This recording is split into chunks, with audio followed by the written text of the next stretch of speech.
नमस्कार दोस्तों, आप सबों का एक बार फिर से स्वागत है हमारे इस टू सक्सेस चैनल में।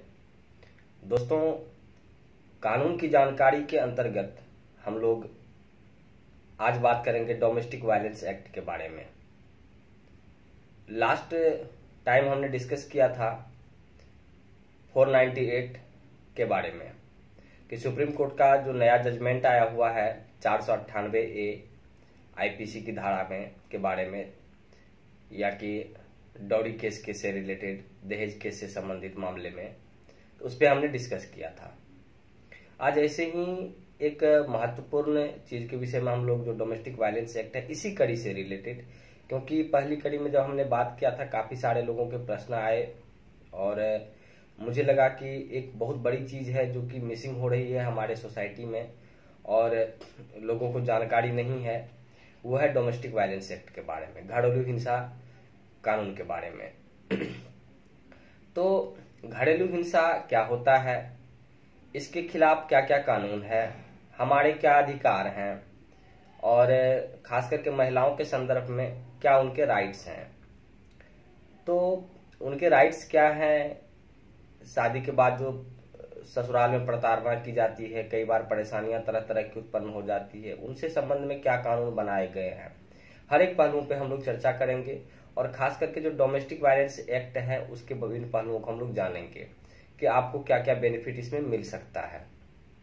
और जो भी बेनिफिट इसमें है, जो भी चीजें इसमें कही गई है, उसे सबके लिए जानना जरूरी है, क्योंकि होता यह है कि कानून की जानकारी के अभाव में हम लोग क्या करते हैं कि गलत स्टेप ले लेते हैं, हमें पता नहीं होता हमें क्या करना है, हम जुल्म को सहते जाते हैं, समस्याओं को से चले कुछ नहीं, क्या होगा देखा जाएगा, इस तरीके से हम निश्चिंत हो जाते हैं, हमें पता नहीं होता है।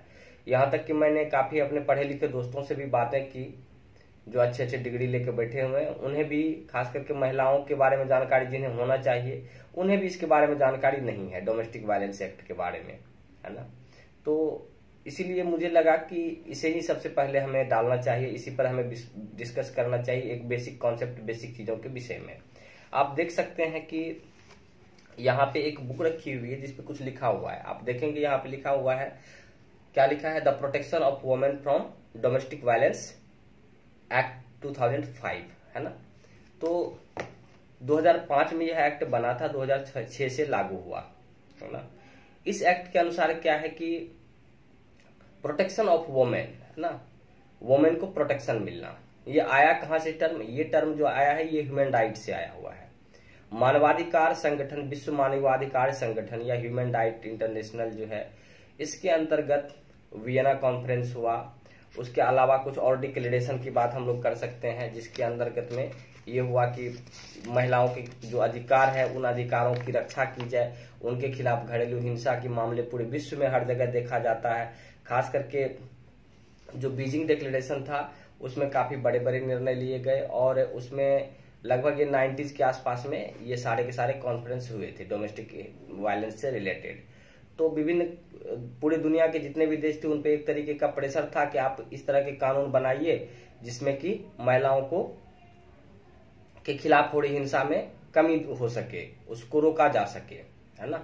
तो पूरी दुनिया भर में डोमेस्टिक वायलेंस से रिलेटेड मैटर, ऐसा नहीं केवल इंडिया में है, पूरे विश्व में है, किसी कंट्री में ज्यादा है, किसी कंट्री में कम है, हमारे देश में भी बहुत ज्यादा है, लेकिन क्या है कि लोगों को जानकारी नहीं होता, इसकी वजह से चीजें और खराब होती चली जाती है और बहुत सारे मैटर जो कि अदालत के सम्मुख नहीं पहुंच पाता, तो वो रिकॉर्ड पे नहीं पहुंचता है ना। तो इस वजह से काफी हमें लगता है कि या तो कम है या कि नहीं है। तो दोस्तों, इस एक्ट में क्या मेन इंपोर्टेंट चीजें हैं, वो कुछ चीजों को हम लोग समझते हैं।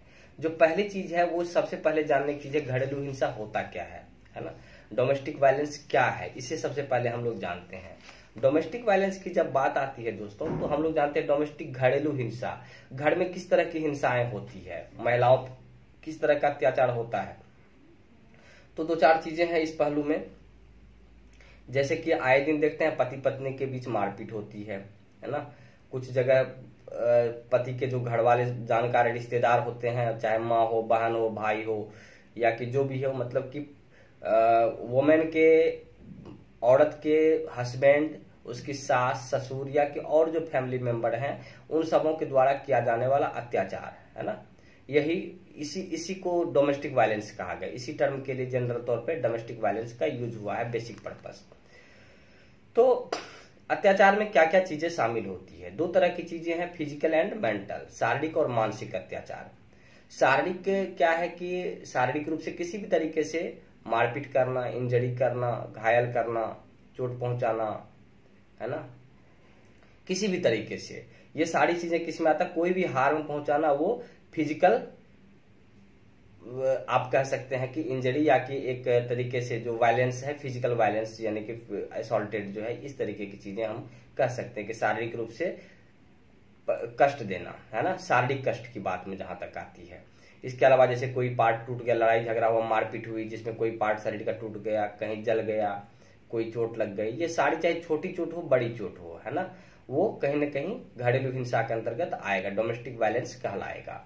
इसके अलावा जब मेंटल की बात आती है, मेंटल वायलेंस की बात आती है, तो मेंटल वायलेंस में क्या क्या चीजें आती है? उसमें आती है आपको जो भी चीजें हैं, खास करके किसी भी तरीके का ऐसा शब्द कहना, इस तरह के वर्ड यूज करना, खास करके महिलाओं के खिलाफ, औरतों के खिलाफ, जिससे कि उसके सम्मान को ठेस पहुंचे, उसके परिवार से, उसके माता पिता से संबंधित, या कि फिर गाली देना, या कि फिर ऐसी बातें कहना, उसके रूप रंग शरीर किसी भी तरीके से उस पर कटाक्ष करना, या कि फिर उनके ये कहना कि आप बच्चे से संबंधित, जैसे मान लेते हैं कि आजकल हम देखते हैं अपने सोसाइटी में आज भी क्या चल रहा है, यदि लड़कियां हैं तो ये कहा जाता है कि लड़का होना चाहिए, तुम मतलब लड़का नहीं होने से रिलेटेड कोई गाली देना, है ना, औरत को गाली देना, ये भी डोमेस्टिक वायलेंस कहलाएगा। या किसी औरत को बच्चा नहीं होता है काफी समय तक, काफी टाइम लग जाता है, तो उसके लिए कुछ किसी तरीके से कोसना, गाली देना, ये भी डोमेस्टिक वायलेंस के अंदर में आता है। तो कहने का मतलब बेसिक रूप में ये है कि डोमेस्टिक वायलेंस में किसी भी तरीके की परेशानी क्रिएट करना, गाली गलौज चाहे हो या कि मार पिटाई हो, ये डोमेस्टिक वायलेंस कहलाएगा। अब डोमेस्टिक वायलेंस के खिलाफ आवाज क्यों नहीं महिलाएं उठा पाती?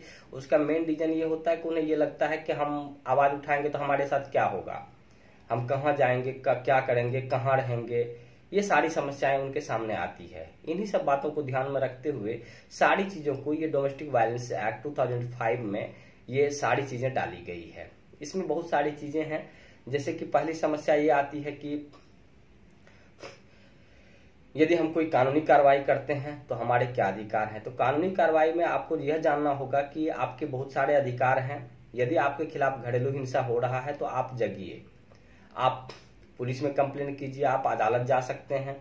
और रही बात आप कहाँ रहेंगे, कहाँ जाएंगे, इन सबके लिए प्रावधान है, जिसे मैं अभी बताऊंगा क्या क्या चीजें इसमें शामिल की गई है। जो सबसे महत्वपूर्ण समस्या वो होती है कि कहाँ जाएं।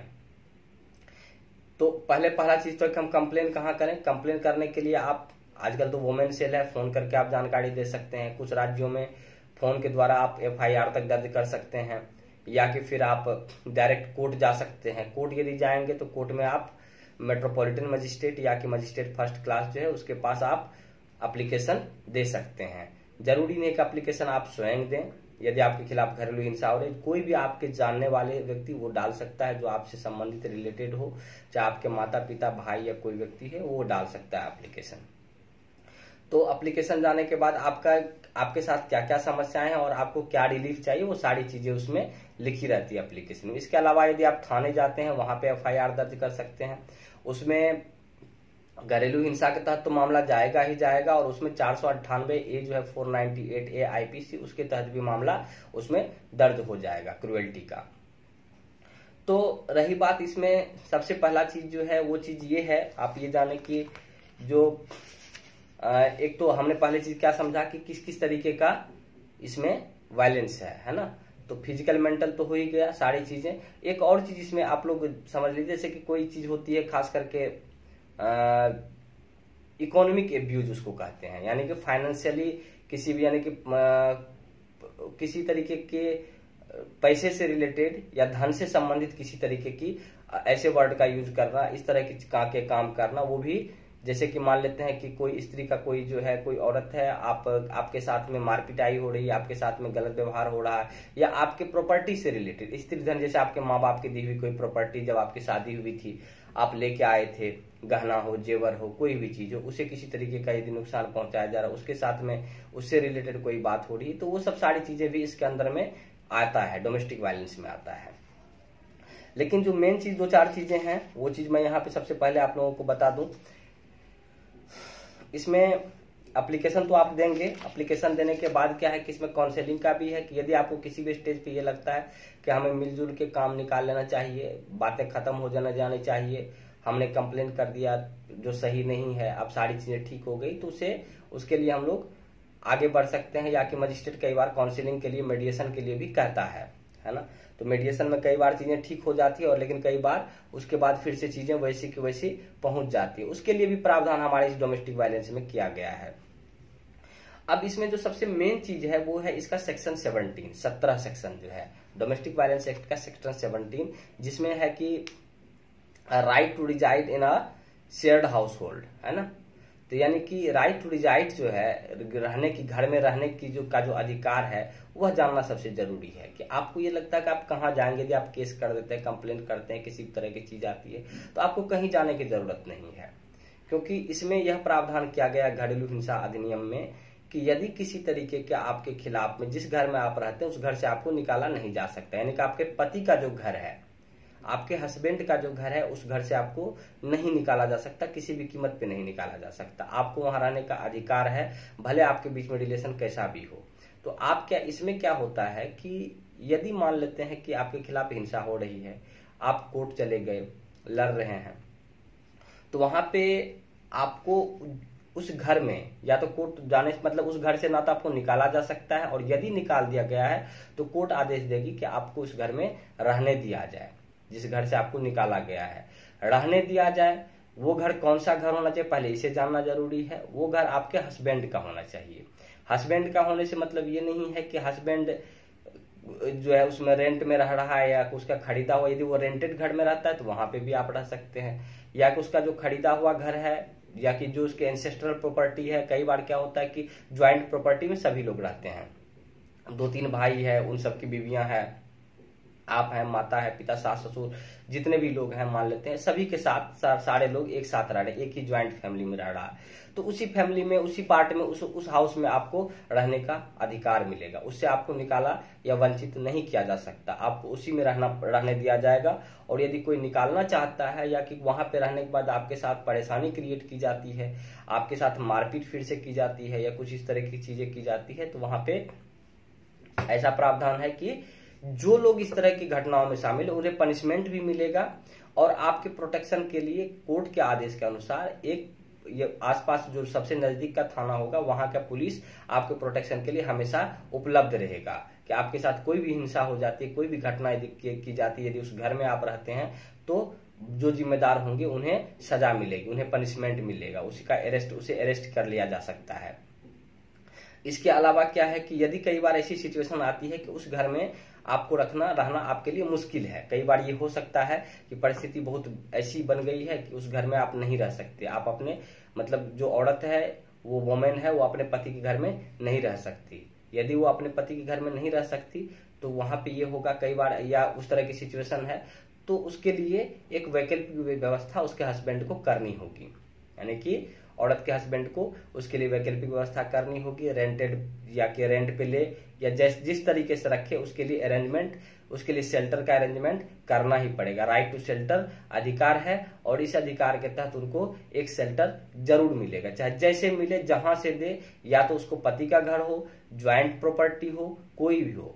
यहां तक कि ये भी इसमें प्रावधान किया गया है कि यदि बाय द वे ऐसा हो सकता है, ऐसा होता है कि जो प्रॉपर्टी में मतलब 2-3 लोग और रह रहे हैं, और वो सारे लोग, एक औरत है जो जिसका ससुराल वो है, उसके पर अत्याचार किया जाता है, उसके साथ मारपीट की जाती है, डोमेस्टिक वायलेंस उसके साथ किया जाता है, तो बाकी सारे लोगों को घर खाली करा दिया जाएगा, उसको लेकिन नहीं निकाला जाएगा। उस औरत को घर से नहीं निकाला जा सकता। उसका राइट है उस घर में रहना, उसका राइट है, वो रहेगा, बाकी सारे लोग जहां रहे, ये भी प्रावधान है।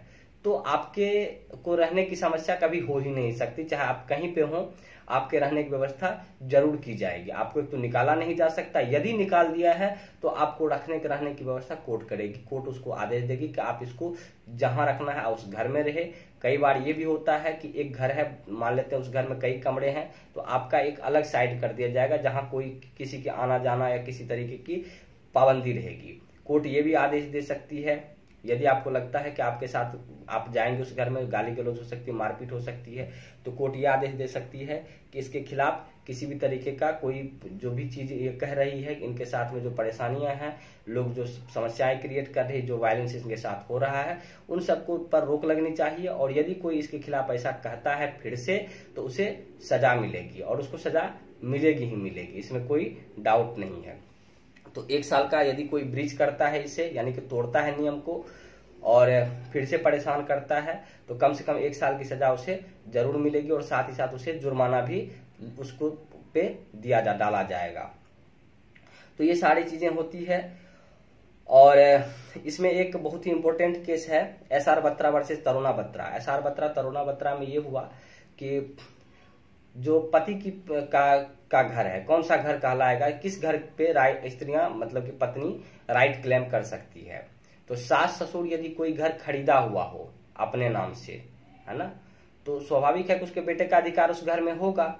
लेकिन यदि एंसेस्ट्रल प्रॉपर्टी वो नहीं है और वो अलग है और हस्बैंड किसी और अलग जगह रह रहा है, तो उसका क्लेम वही बनेगा जहां उसका हस्बैंड रह रहा है। जिस प्रॉपर्टी पे हस्बैंड रह रहा है, चाहे वो रेंटेड हो या उसका खरीदा हुआ, वहां पे उसका राइट बनेगा, उसी जगह पे राइट बनेगा, है ना। ऐसा नहीं कि ससुराल में जितने लोग हैं, चाहे सास ससुर अपने नाम से घर खरीदा हो, देवर अपने नाम से खरीदा हो किसी औरत का, या कि उसके घर का फैमिली मेंबर कोई है, यानी कि हस्बैंड का इसकी सिस्टर है, ब्रदर है, कोई है जिसका किसी का अलग अलग घर है, तो हर जगह आप अपना राइट क्लेम कर दे, ये पॉसिबल नहीं है। आपको क्या करना पड़ेगा कि जहां पे आपका हस्बैंड का राइट है वहां पे ही आपका राइट बनता है, चाहे वो एक ज्वाइंट फैमिली प्रॉपर्टी हो या कि उसका पर्सनल उसकी प्रॉपर्टी हो, हाउस हो, वहां पे आपको रहने का मिलेगा मौका, वहीं पे आपको रखा जाएगा, या कि विशेष स्थिति में आपको रेंट दिया जाएगा, आपको मेंटेनेंस दिया जाएगा। ये सारी चीजें आपको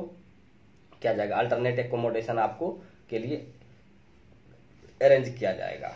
इसके अलावा इस एक्ट में मॉनेटरी रिलीफ की भी बात की गई है। सेक्शन 20 में सीधे तौर पे कहा गया है कि यानी कि पैसे से संबंधित कोई भी क्षति यदि आपकी डैमेज हुई हो, उसे उसकी भरपाई आपके हस्बैंड को करना पड़ेगा, यानी कि वोमेन के हस्बैंड को ये सारी भरपाई करनी पड़ेगी। जैसे कि क्या है कि मान लेते हैं कि उसको कोर्ट का खर्चा हुआ है, उसके मेंटेनेंस में प्रॉब्लम आ रही है, कोई बच्चा है साथ में, उस बच्चे की रहने में प्रॉब्लम आ रही है, रखना है, तो कहाँ कैसे सारी चीजें होंगी, उनके लिए पैसे का क्या अरेंजमेंट होगा, वो सारी चीजें हस्बैंड को करनी पड़ेगी, उसको अरेंज करना ही पड़ेगा। इसके लिए अदालत आदेश, मजिस्ट्रेट आदेश दे सकता है, ऑर्डर दे सकता है इसके लिए। यदि कस्टडी की बात आती है चाइल्ड की, इसका भी इसमें प्रोविजन है। यदि मदर की कस्टडी चाहिए तो मदर के लिए, बच्चा है तो उसको कस्टडी मदर की दी जाएगी। और इसमें जो 2-3 चीजें हैं वो जानने की चीज है आपके लिए कि आपको तो पता चल गया कि आपके राइट क्या है, कि आपको उस घर में रहने से कोई नहीं निकाल सकता।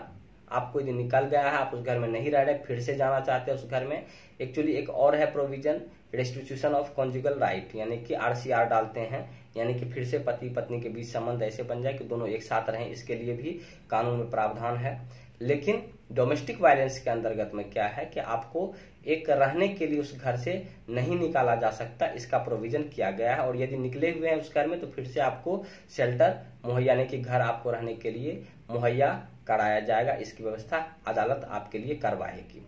ठीक है, पहला चीज ये हो गया। दूसरा चीज ये होगा कि यदि आपको डर है कि फिर से आपको परेशान करेगा, तो इसके लिए कोर्ट ये करती है, क्या करती है कोर्ट, जैसे मैंने बताया कि कोर्ट जो है इसके लिए प्रोविजन ये किया हुआ है कि आपको की सुरक्षा के लिए पुलिस वाले हमेशा उपलब्ध रहेंगे, जब आपको जरूरत पड़ेगी उस हिसाब से। उसके अलावा क्या प्रोटेक्शन आपके लिए है कि यदि आपको लगता है कोई आपको परेशान कर सकता है तो उसे वहां से बेदखल कर दिया जाएगा, उस घर से उन लोगों को निकलने का आदेश दिया जाएगा। उसके अलावा आपको रहने के लिए यदि खर्चे की जरूरत है, दिक्कत है कि कहाँ से पैसे मिलेंगे, कहाँ से खर्च होगा, मेरा क्या मेंटेनेंस होगा, तो कोर्ट उसके लिए आदेश देगी। मेंटेनेंस के लिए 2 तरीके की आदेश देती है कोर्ट। मेंटेनेंस के लिए एक होता है आपको मंथली या कि फिर लमसम एक अमाउंट एक ही बार आपको देने के लिए कह दिया जाएगा, कितना अमाउंट इसे दीजिए और उनको देना पड़ेगा उतना अमाउंट। रहने के लिए कितना पैसा देगा, इसका अलग प्रोविजन है कि जो लाइफ स्टाइल आप रह रहे हैं, जिस तरीके से आपके पति का है, उस हिसाब से आपको मेंटेनेंस चार्ज मिलेगा। तो ना आपको पैसे की दिक्कत आएगी, ना आपको अदालत का यदि खर्च हुआ है तो खर्च भी उन्हें देना पड़ेगा, और घर से आपको निकाला भी नहीं जा सकता, और यदि कोई वायलेंस आपके खिलाफ हो रहा है तो उसके लिए भी रोक लगाई जाएगी। तो ये बेसिक चीजें हैं। चाइल्ड की कस्टडी वाली भी बात मैंने बता दी। बेसिक चीजें हैं जो डोमेस्टिक वायलेंस एक्ट में हमें जानना चाहिए। इसके अलावा भी बहुत सारी डिटेल चीजें हैं जिसको कि हम जान सकते हैं, जो कुछ टेक्निकल प्रोविजन होती है। कई बार क्या होता है कि फॉल्स केसेज भी चले जाते हैं। फॉल्स केसेज के मैटर में क्या होता है कि आपके पास सबूत जो है वो तो नहीं रहेगा। यदि तत्कालीन आपने कुछ बना भी दिया सबूत तो फिर बाद में आपके लिए परेशानी बढ़ सकती है, और रिलेशनशिप हमेशा के लिए खराब भी हो सकता है। और एक और चीज इसमें है कि यदि कोई पार्टी, एग्रीप्ट पार्टी जिसको कि मिल गया, चाहे औरत हो, तो उसको यदि कोई लाभ मिल रहा है, उसको प्रोटेक्शन मिल रहा है, कोर्ट के द्वारा मिल गया है, तो उन सारी चीजों के बारे में तो है ही। साथ ही साथ ये है कि अपील का भी प्रोविजन है ना, कि अपील की जा सकती है इस मैटर में। यदि बाय द वे किन्हीं को ये लगता है कि मेरे खिलाफ गया है यहाँ पे, तो उसके खिलाफ आप आगे अपर कोर्ट में अपील कर सकते हैं कि ये डिसीजन जो है ये मुझे मेरे खिलाफ डिसीजन और यहाँ पे मेरे लिए डिसीजन सही तरीके से नहीं दिया गया है, तो आप उसके खिलाफ अगली कोर्ट में, अपर कोर्ट में जा सकते हैं। ये भी आपके लिए है। बाकी प्रोटेक्शन ऑफिसर वगैरह का इसमें प्रोविजन है। जो कुछ टेक्निकल चीजें हैं उसे भी जानना चाहें तो जान सकते हैं, लेकिन बेसिक चीजें यही थी कि आपके राइट्स जो हैं उस राइट्स को आप क्लेम कर सकते हैं कभी भी, और उन राइट्स को कोई वायलेट नहीं कर सकता। आपके खिलाफ यदि डोमेस्टिक वायलेंस हो रहा है तो आप उसे सहिए मत, बर्दाश्त मत कीजिए, अपने राइट्स का यूज कीजिए। क्योंकि कुछ लोग यदि यूज करते हैं तो बाकी लोगों पे समाज में एक प्रभाव पड़ता है, और उस प्रभाव से क्या होता है कि जो गलत करने वाले होते हैं वो भी सही जगह पे आ जाते हैं। ये जरूर है कि कुछ लोग इनके नाजायज फायदे आजकल उठा रहे हैं, क्योंकि मैं कोर्ट में रेगुलर बेसिस पे देखता हूँ कि बहुत सारे फॉल्स केसेज भी आजकल आ रहे हैं। लेकिन फॉल्स केसेज के मामले में आज नहीं तो कल दूध का दूध, पानी का पानी तो होना ही होता है। एक आध केसेज में ये होता है कि सही आदमी भी जेल के अंदर चला जाता है। लेकिन उन सबों के बावजूद भी क्या है कि बेसिक चीजें जो है, जो बेसिक नेसेसिटीज किसी एक्ट की है, उसे जानना जरूरी है। और यदि सच में कहीं पे कोई प्रॉब्लम आ रही है तो उसका क्या सॉल्यूशन है ये भी हमें जानना चाहिए। तो आप सभी लोग जुड़े रहिए और देखते रहिए हमारे इस कानून की जानकारी वाले पार्ट को। और कहीं कुछ लगे आप लोगों को प्रश्न पूछने का हो, लगे कि ये जानकारी, क्या जानकारी चाहिए, उस जानकारी से संबंधित आप मेरे से प्रश्न पूछ सकते हैं। नीचे कमेंट बॉक्स में कमेंट कर सकते हैं। फेसबुक और ट्विटर या कि फिर आप जो भी माध्यम है, डिजिटल मीन्स ऑफ कम्युनिकेशन है, वहां से कम्युनिकेट भी कर सकते हैं। मैं आपको जरूर जवाब दूंगा। और जो टेक्निकल कुछ इसके जरूरतें हैं, रिक्वायरमेंट्स होती हैं, उससे रिलेटेड कोई जानकारी चाहिए तो वो भी जानकारी मैं आपको दूंगा। आप सभी लोग जुड़े रहिए। शुक्रिया, थैंक यू वेरी मच।